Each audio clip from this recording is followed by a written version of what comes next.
de traitement des informations financières moom moo ko daal di def ci genn këru liggéeyukaay gu ñuy woowee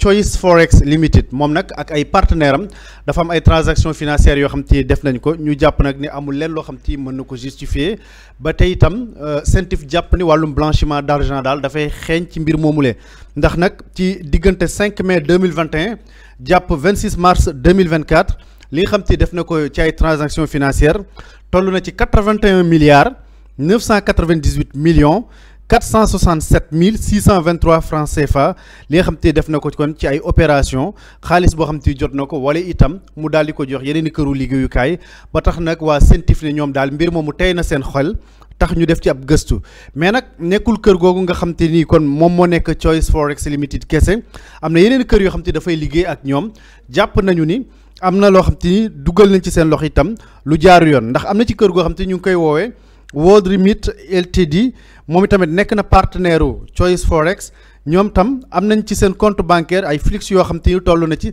710 milliards 899 millions 183 308 francs CFA yoo xam te nii jot nañ ko ci ay flux au courant de l'année 2023 loolu ci 2023 bi rek la donc waa CENTIF ne loolu itam am na loo xam te ni tey na ci xel lool ndax nag kër gi dafay liggéey ak ay yeneen i kër yu bëri yoo xam te ñu ngi ci Sénégal wala ñu nekk ci yeneen i réew ba tax nag waa CENTIF daal di ubbi ay information judiciaire ci mbir moomu la ngir xool lan moo ci nekk dëgg-dëgg ndax xaalis bi nga xam te ñu ngi wax ni ñu ngi koy jot lu jaar yoon la am déet ndax anam gi nga xam te moom lañ koy jotee itam lu jaar yoon la am déet kër googu nga xam te ni moom moo nekk Choice Forex moom nekk na kër goo xam te ci li ñu ko ràññeetlu mooy dafay jënd ak a jaay ay produits de tout type maanaam ci lépp loo xam te dafa jëm ci wàllum commerce moom daf ciy yëngatu lépp loo xam ne dafa jëm ci wàllum immobilier daf ciy yëngatu lépp loo xam te dafay dem ci wàllum service également kër gi daf ciy yëngatu donc loolu moo tax mu ne ñu déclaré kon ni kuréel yooyu nga xam te ni mu ngi liggéey ak ñoom jokkalante gi muy jokkalante ak ñoom ci wàllum koppar lim bi toll na foofu wante nag dafa am leneen loo xam te daf koy def comme activité maanaam lebale xaalis te loolu noonu dafa am code boo xam te moom moo ko tënk ci UEMOA te moom kër gi nga xam te moom moo nekk Choice Forex sàmmoowul ak code boobu noonu ba nuppi itam amu ci agrément donc waa CENTIF ne kon activité boobu noonu daf koy exercer de manière illégale maanaam amu ci benn sañ-sañ boo xam te ni mu ngi koy def ci fàttali itam kërug liggéeyukaay googu moom mu ngi bokk ci benn filiale boo xam te ni ñu ngi ko enregistré ci Londres am na compte bancaire bu nekk fii ci Sénégal am na tamit bureau de change boo xam te mu ngi ci Sénégal ci cité Wokam cité Comico bi nekk ci Wokam capitalam mu ngi toll ci 75 millions 229 mille 83 francs CFA loolu mooy capitalu entreprise bi donc ñu gis transaction yi nga xam te ni mu ngi koy def à valeur de des milliers de milliards yoo xam te ni mu ngi jox ci diggante entreprise boobu noonu ak yeneen entreprise yoo xam te ni mu ngi liggéey ak ñoom donc wax naa sànq 81 milliards 998 81 virgule 998 milliards yi nga xam te ni am na ci ay transactions diggante 5 mai 2021 jàpp le 26 mars 2024 ci anam goo xam te ni waa CENTIF nee nañ xëy na xaw na tey xel lool mais yemul ci mbir moomu donc parce que am na yeneen opération yoo xam te ay opération de décaissement la yoo xam te ni dañu ko def en espèce d'encaissement d'abord yoo xam te dañuy ñëw indi ko ci kërug liggéeyukaay gi mais en espèce lay doon dañuy ñëw jox ko xaalis en espèce pour des opérations mais li nga xam te ni moom moo gën a yëm waa CENTIF mooy amul ay justificatif yuy firndeel xaalis bi maanaam lii moo tax mu dugg fi wala xaalis bi lii moo tax mu génn fi li nga xam te mu ngi ko doon jot ci xaalis lim bi li ci gën a ndaw mënees na ko xayma ci 5 millions 370 mille francs CFA maanaam loolu la nit di dugal li gën a ndaw ba àgg ci 500 millions de francs CFA donc diggante 5 millions 370 mille francs CFA ba 500 millions la nit ñi di jël ci ay koppar di ko dugal ci biir entreprise boobu noonu te ma wax la ne les opérations yi nga xam te ni moom moo ci gën a fës diggante 5 mai 2021 la jàpp 26 mars 2024 pour une valeur de 81 virgule 998 milliards de francs CFA mais nekkul loolu kese moom moo teey xelu enquêteurs yi parce que ñoom neen constaté nañu li nga xam te ni am na fa ci ay mouvement yépp ci période boobu noonu aussi am na leneen lu doon génn lépp loo xam te ni dugal nañ ko ci biir kër googu noonu biir entreprise bi automatiquement dañu koy jël transféré waat ko ci compte yeneen i entreprise wala yeneen i nit donc xaalis bi du fa des dañ koy recevoir rek automatiquement ñu transféré waat ko ci beneen beneen entreprise donc loolu aussi bokk na ci li nga xam te dafa tey xelu enquêteurs yi pourquoi autant d'argent di dugg ci biir entreprise bi mais bu ëgsee rek dañ koy transférer waat automatiquement ci beneen entreprise wala ñu transférer ko automatiquement ci beneen compte beneen doomu aadama donc question yi ñuy posé wu foofu noonu mooy ndax xaalis bi kon dafa nekk tentative de blanchiment de capitaux wala blanchiment de capitaux sax xaalis bi ñoom moomuñu ko mais dañ koy jaarale ci compte entreprise boobu rek après dugal ko fi ñu ko bëgg a dugal pour lewal ko ce sont des questions yoo xam te ñu ngi koy laaj parce que enquêteurs yi dafa bokkul ci li nga xam te ni moom moo nekk seeni soupçon ba tax ñoom ñuy laaj ci mbir yooyu naka la war a demee donc loolu yëpp bi nga xam te gis nañ ko nag dañu ubbi ay informations judiciaires ngir gën a am ak leerlu ci li nga xam te ni xew na foofu noonu investigateurs yi ba léegi ñoom waa CENTIF ñu ne kër gi di Choice Forex Limited nekk na benn filiale boo xam te ni international la donc dafay traiter ay paiements transfrontaliers maanaam ay paiements yoo xam te dafay jóge ci benn dëkk ñu fay ci beneen dëkk wala de continent à continent de pays à pays loolu mooy li nga xam te ni aussi nekk na ñu ci ràññeeku depuis 2004 ñu ngi ko doon def mais aussi bi ñu ñëwee en 2006 plutôt ci la ñu créé donc Choice Forex parce que holding bi moom moo doon def loolu donc avant muy créé en 2006 li nga xam te ni moom moo nekk seen filiale bi nga xam te ni moom moo intéressé waa Synpics ci seen enquête bi donc mu nekk une manne financière bu takkoo takk boo xam te ni dafay jaar ci entreprise bi mais bu fa jaaree aussi du fa toog dafay jaar rek génn demaat ci yeneen compte entreprise demaat ci yeneen compte nit ba tax nag loolu tey xelu ñi nga xam te ni kon moom moo nekk waa CENTIF wax naa sànq ni beneen kër bi nga xam te ni tey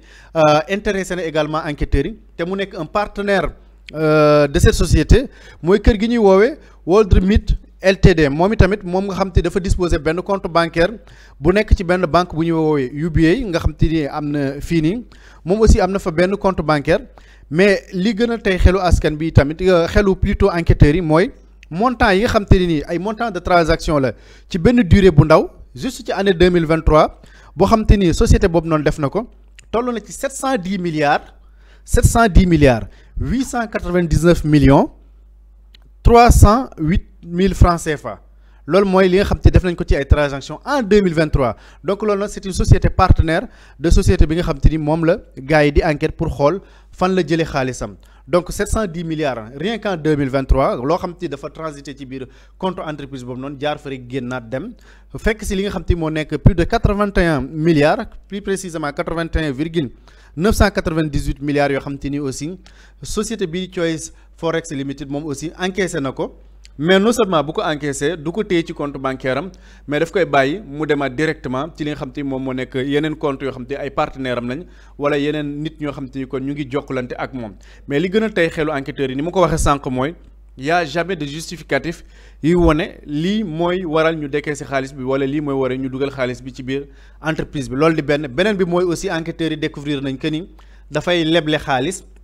à des entreprises wala à des personnes yoo xam te ni après dafay am lu mu ci am lebal leen xaalis bi après mu récupérer waat ko te loolu noonu pour nga def ko waa UEMOA am nañ benn code boo xam te ni moom mooy régir benn type d'activité boobule il faut nga am ci agrément il faut nga respecter code boobule te non seulement moom respecté wul code bi mais amu ci agrément boo xam te ni moom moo koy permettre muy def loolu doon donc mu nekk dans l'exercice d'une activité boo xam te ni c'est considéré illégal parce que yoon mayu ko ci sañ-sañ mu def ko donc mu nekk énormément d'argent beaucoup d'argent ay milliards yu bëree bëri yoo xam te ni mu ngi dox ci diggante ñaari sociétés yooyu loon te ni ma ko waxee ci njëlbeen mooy dans un temps record ci la flux bi gën a amee doole diggante 5 mai 2021 jàpp 26 mars 2024 ci la xaalis bu bëree bëri boobu noonu jaar ci diggante sociétés yooyu noonu nga xam te ni plusieurs milliards la dont 710 milliards uniquement pour benn société partenaire boo xam te ni rien qu'en 2023 la transité ci ay comptam donc waa enquêteur u CENTIF daal loolu moo leen intéressé woon ba tax ñu établir ci benn rapport mais ubbi ci benn information judiciaire également pour voir plus clair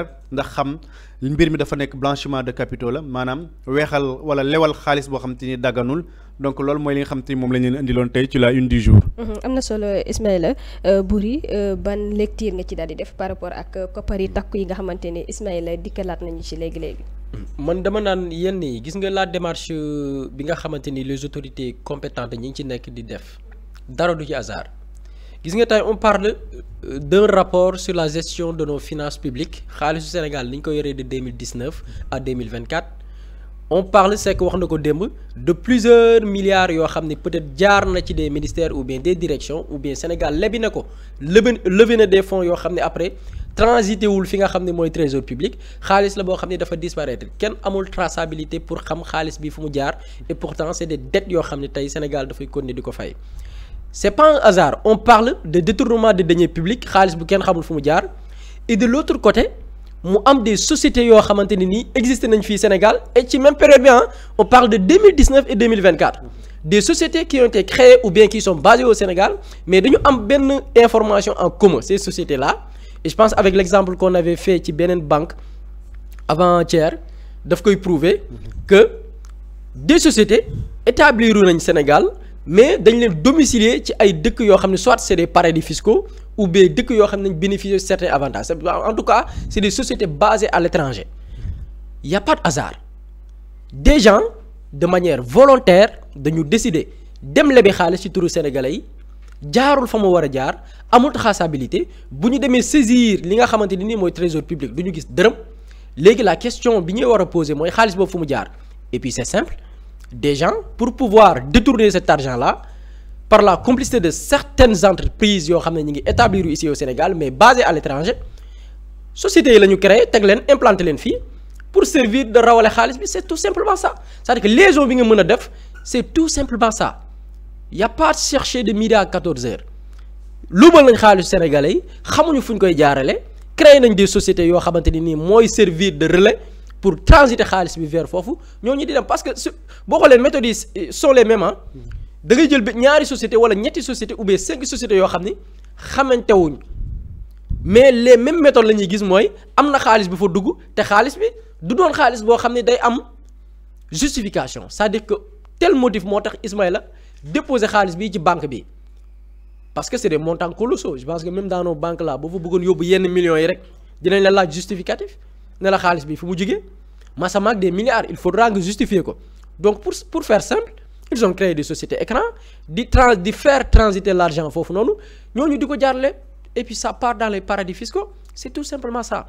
au fait benn délinquance la boo xamante ni nii ou bien banditisme organisé boo xam ni les gens yi fi ne woon ñoo ko nekk organisé woon donc ceux qui font des interrogations ou bien di poser wu xaalis bi ñu doon sàcc kon léegi nañu wax fu mu jaar au fait lii benn piste la boo xam ne je pense que CENTIF ils ont bien compris c'est pas pour rien ces entreprises là depuis quelques jours on parle de plusieurs sociétés écran parce que ça servait de relais à certaines personnes pour xaalis bi nga xam ne luubal nañ ko te mënuñu koo layal bëgg koo nag rawale parce que mënul des ci réew mi bëgg koo rawale jaarale ko ci ay sociétés et puis mu dem vers l'étranger et puis les Sénégalais am ci noonu et je pense que la démarche il faut saluer la démarche parce que pour trouver xaalis fi mu jaar il va falloir passer par ces sociétés-là parce que moo doon servir de transition ou bien de relais pour rawale xaalis bi c'est tout simplement ça. te beneen bi juste aussi ci tentative de blanchiment de capitaux bi ngay nemmeeku foofu noonu mooy. gars yi dañuy créer entreprise mais après bu ñu créer entreprise parce que en fait ils se disent que ni pour nga mën a blanchir de l'argent wala nga mën a jëlee xaalis fi ni yóbbu ko feneen il faut une société donc ils créent une société écran mais seen problème mooy ban activité la ñuy def. parce que boo xoolee société écran yi ñu fi wax yëpp depuis démb ba léegi on vit sur des rapports similaires ay sociétés yoo xam te ni ils font transiter de l'argent d'un pays à un autre mais dañu am problème mu activité après souvent li ñuy déclarer comme activité dafay woraloo ak ñoom li nga xam te moom la ñu déclarer ci seeni texte ñii dañuy nekk dans l'import export produit jaay marchandise wala vente de services yu demee noonu mais en réalité li nga xam te moom la ñuy exercer dëggantaan dafay nekk ci wàllum transaction financière ay lebele xaalis ay cautionnement ay xeet yu demee noonu donc souvent bu ñu créer entreprise ba pare du ñu xalaat ci lan la ñu war a créer def comme action maintenant pour mën fa jaarale xaalis bi mu mën a lew sans que mu am suspicion de corruption wala de blanchiment d'argent ak yu demee noonu beneen bi loolu la beneen bi ci toppaat également mooy du ñu jël le temps xool l'environnement de cette entreprise lan mooy les textes qui régissent métier bi nga xam te moom la ñuy déclarer comme li ñu bëgg a def parce que tout simplement dañ koy créer en catimini dañuy gaawantu créer une entreprise xëy na def yenn affaire yi mais beneen affaire bi ci gën a doy waar mooy dañuy collaborer avec des sociétés internationales des sociétés yu mag a mag yoo xam te ni sont voilà c'est des holdings c'est des multinationales nga ñëw fexe créer une filiale de cette multinationale au Sénégal ou bien quelque part en Afrique donc yow nga commencé di def une activité boo xam ne sax bokkul ak li holding bi wala li multinationale bi di def donc ça c'est un problème mais CENTIF ci seen xarañte dinañ def seen kéemtulaay kàttan ba gis magu yi nga xam te gars yi ñu ngi koy def mais également gis incohérence yi nga xam te dafay am par rapport ak li ñu déclaré comme activité ak li nga xam te moom la ñuy exercer dëggantaan comme activité beneen bi ci des mooy ñëwoon nañ ci semaine passée benn entreprise boo xam te ni maanaam moom bi muy déclarer entreprise am avant entreprise bi di nekk une entreprise légale jot na encaisser des milliards donc commencé na ay activités am te entreprise bi existé wul donc il paraît que moom dafa commencer par la création d'un compte l'ouverture d'un compte bancaire dem ubbi compte bancaire am door a dem defi démarche am pour am entreprise mais avant démarche yi di sotteeg yooyu noonu moom commencé naa jot des milliards yi commencé nañoo dugg commencé nañoo génn te entreprise bi existé gul dafay ñëwaat encore une fois ci beneen lu fi xewoon mooy ñu war la jox un marché de l'État validé gu ñu marché bi nga jot avance jotaat avance gis nañ ko ci rapport Cour des comptes ci gestion fonds Covid-19 bi donc mu mel ni c'est une mafia boo xam ne c'est très bien organisé gars yi xam nañ li ñuy def ils collaborent avec des gens qui sont très loin à l'étranger partout dans le monde di jaarale li ñuy def mais nag comme li tubaab di wax rek un crime n'est jamais parfait dañuy am toujours ay failles yoo xam te ne nii mooy tax nit ñi di am ñaaw njortu ni mbir yi jaarul yoon et puis xaalis bu bëree noonu également en une année une entreprise boo xam ne kenn déggu ko fenn bokk ci entreprise yi ñuy cité de référence ci wàllum xaalis wala yenn domaines yi ci àdduna suñ la ko waxee tey entreprise yi ñu fi tudd nii ñu bëri tey ñu ngi koy door a dégg ci seen nopp ñu jékki-jékki ñu ne en un temps record ils ont fait transiter des milliers de milliards de francs CFA loolu loolu dafay tey xel surtout pour une entreprise boo xam te capital am 75 millions de francs CFA la donc il y a beaucoup d'incohérences yoo xam te ni war na mën a tax ñu xam ne lii est-ce que nekkul blanchiment de capitaux est-ce que nekkul voilà yeneen mbir ñoo laxasu ci ginnaaw mais en réalité l'activité déclarée ak les fonds qui transitent ci compte bancaire entreprise bi vraiment am na incohérence yoo xam te am na ci. yaa ngi wax activité sax. le problème c'est-à-dire que gars yi comme li nga ko sa terme bi ngay faral pourquoi gars yi ñu yomb a mbaq mooy yow tey déjà boo création entreprise y a les secteurs d'activité yi nga xam ne moom ngay exercer wu. donc les enquêteurs intelligents qu'ils sont donc ñoom bu ñu xoolee mais la dénomination ñëw secteur d'activité bi ngay exercer on vous demande maintenant qu'est-ce qui prouve que vous exercez cette activité t'avais pris l'exemple de Okapi je pense Okapi dañ ne lii la ñuy def importation de marchandises c'est pas transport logistique xaw ma yooyu noonu mais dañ leen ok c'est bon vous exercez cette activité mais montrez-nous wan leen ñu yan papier lan ngeen mës a importer gars yi mësuñoo sax importer benn bal mësuñoo sax importer benn conteneur ñu xam ne yéen seen activité bii ngeen wax da ngeen ko doon bu boo rek mais vous n'exercez aucune activité defoo leen lu dul ñëw Dakar ubbi benn bureau vous n'exercez rien du tout xaalis bi di transiter di jaar pour dem feneen et je pense que maintenant il va falloir trouver ces personnes qui se cachent derrière par quelle affinité ou bien par quel intermédiaire la ñu implanté wu ici au Sénégal leur liaison par rapport aux autorités yi fi nekkoon occuper certaines responsabilités il va falloir faire ce link là j'ai lu tout à l'heure un commentaire qui parle wàllu actionnariat est-ce que certaines autorités ils ont des actions ci yenn entreprises yi ñuy dégg ay holding yi ñuy dégg yoo xam ne ibbi nañ peut-être ay filiales yu nekk fii Sénégal est-ce qu'il y a certaines ñu tudd leen ci affaire blanchiment de capitaux est-ce qu'il y a des autorités yu am des actions dans ces entreprises là yooyu yëpp ça permettrait ñu xam yan liaison et puis par quelle facilitation la ces gens là mën a amee lii lépp suñu réew parce que comme on le dit suñu réew yi c'est un paradis à un moment donné paradis la woon pour certaines entreprises tey en Europe c'est que da koy wax souvent entreprises yi dañuy daw di ñëw implanté wu fii parce que main d'œuvre bi c'est très facile sur le plan fiscal ils bénéficient de certains avantages yoo xam ne mënuñu ko am seen réew maintenant quand vous venez dans nos pays nag fekk fii des corrompus et des corrupteurs je pense que mais sotti ci la ak def si yow da ngay ñëw pour wuti xaalis nga ñëw fekk fi des gens corrompus yoo xamante ni nii ils ont volé beaucoup d'argent mais ces gens là duñu empêcher wu bénéficier wu ci cet argent là pour leur faciliter ces gens mën a rawale ou bien détourner xaalis bi nga xam ne sénégalais yi ko bokk donc je pense que li ci gën a graaw mooy lii yëpp muy xew lu ci bëree bëri diggante 2019 2024 la xew et pire même sax 2021 2024 lu ci ëpp diggante 2021 2024 la xew donc ci la société yu bëri ñëw am ay filiales Sénégal ci la ñu commencé def yenn transactions financières yi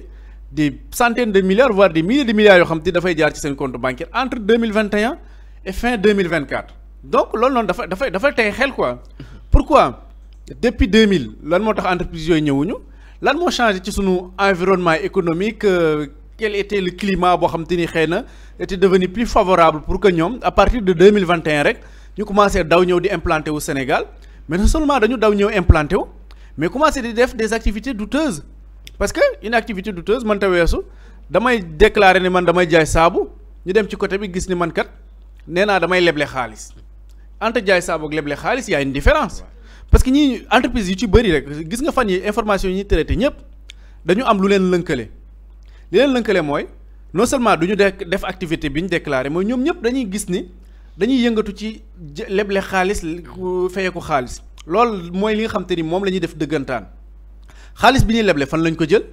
ñi ñu koy lebal ñooy ñan c'est quoi lan moo nekk taux d'intérêt yi ak yooyu ba pare aussi on voit que ni amul kenn ci ñoom ko am agrément def loolu noonu code yi nga xam te moom la ñu teg au niveau régional sous-régional ak yooyu amul benn boo xam te respecté nañ ko ci mais loolu yëpp est-ce que daf doon xew te kenn yëgut pourquoi maintenant lañ ko xam est-ce que autorité ñi nekkoon ci finance ñi nekkoon ci wàllum yoon ñi nekkoon ci mais ci chaîne boobu noonu yëpp nga xam te ni ku ci nekk war nga ci am responsabilité comment se fait-il que personne n'était au courant et puis il faut aussi interpeller la responsabilité des banques yi accepté ñi ñëw di déposer autant d'argent ci seeni compte ci loo xam te amul benn justificatif dama lay jox benn exemple rek souvent gars yi dañuy wax ni xam naa man damay bëgg di jël des exemples à l'étranger wala yooyu mais dafa am loo xam te ni banques yi ñoo ñu koy teg mais fii ñu cosaanoo ñimewuñ ko fa def je connais une personne boo xam te ni dafa war a jot xaalis mais amul compte bancaire mu ngi à l'étranger amul compte bancaire mu war a jot xaalis ay environ 5000 euros yooyu mu wax benn xaritam ne ko dama war a jot benn xaalis léegi dama bëgg ki ma ko war a jox mu envoyé la ko defal la un virement bancaire nga jot ko yow soo ko jotee nga fay ma nga envoyé ma ko depuis le Sénégal via les moyens de transfert d'argent waa ji accepté ñu envoyé ko xaalis bi ci comptam automatiquement mu viré la waa ji xaalis bi les minutes qui suivent mu jot un appel de son conseiller bancaire mu woo ko ne ko y a de l'argent qui est passé bu transiter ce compte bancaire boo jot après nga transféré ko xaalis bi fan la jóge dem na ba Banque France pour justifier que ni xaalis bi kii moo ko envoyé mu def ko fii nii non seulement dafa amoon l'obligation de justifier l'origine de cet argent mais dañ ko ci fayloo impôt également parce que xaalis bi jaar na transité na ci compte bancaire am pour 5000 euros là on te parle de 80,997 milliards on te parle de beneen somme bi gën a ngànn 710 milliards de francs CFA yoo xam te ñu ngi ñëw di dugg ci un compte bancaire sans justificatif xamuñu fan la xaalis bi jógee banques yi di ko accepter alors que ailleurs fi ñu cosaanoo boo fa bëggee dugal xaalis bu ndaw di nga prouver l'origine de cet argent sa compte boo fay dem yow sa compte nii ngay dem di fa dugal xaalis nii rek espèce bu yàggeetu dañ la wone la xaalis en espèce bi ngay dugal ci sa compte fan nga ko jëlee mais fii nii lépp lañ ñu permettre lu la neex nga def banques yi dañuy ñëw voilà comme li waa ji doon wax rek Famara Ibrahima Cissé fii ñun au fait respecté wuñ ñu dañuy wax le client est roi mais dafay mel ni ci système bancaire fii ci Sénégal loolu moom bokku ci et puis mënuñu xeex guerre mënuñu xeex blanchiment de capitaux mënuñu xeex chaîne valeurs yu bon yooyu yëpp bu fekkente ni banques yi ànduñu ci parce que ñoom ñoo mën a dénoncer tey li ma jël ci samay mallette yor ko sama kër bu ma demee mën naa fexe nëbbatu ba dugg ci biir benn banque déposer ko fa lenn moo mën a am banque bi nekk complice encaisse xaalis bi wala mu dénoncer ma on a vu nag ces derniers temps ay banques yu commencé dénoncer donc loolu aussi lu bees la loo xam te ni aussi lu jar a rafetlu la mais en tout cas il faut que les banques jouent le jeu xam ne li ñu bëgg a xeex ni tey pour am un environnement économique bu sain boo xamante ni tout ce qui est corruption dina fi jóge blanchiment de capitaux dina fi jóge il faut que banques yi participer ci xeex boobu également. am na solo Ismaïla di coowal xaalis xam naa ni buri ci loolu la ñuy daal di des ndax mbirum